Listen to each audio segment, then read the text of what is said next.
Phone പൊട്ടിപ്പോയി.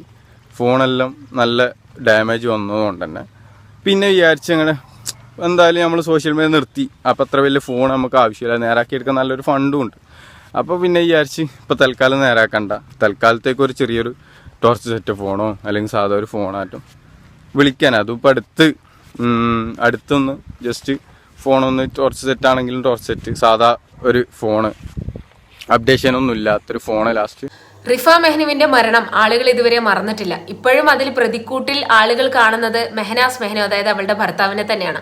അതിനുശേഷമാണ് മെഹനാസ് രണ്ടാമതൊരു വിവാഹം കഴിച്ച് പക്ഷെ സഫയുമായിട്ടും വീണ്ടും പിരിഞ്ഞു എന്നാണ് നമ്മൾക്ക് അറിയാനായിട്ട് സാധിക്കുന്നത്.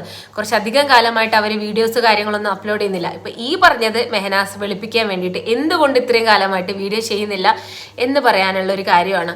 നമുക്കത് സത്യസന്ധമായിട്ട് തോന്നിയിട്ടില്ല. എന്തോ ആവട്ടെ, എന്താണെങ്കിലും അവർ നല്ല പോലെ സുഖമായിട്ട് ജീവിക്കട്ടെ എന്ന് മാത്രം ആഗ്രഹിക്കുന്നു.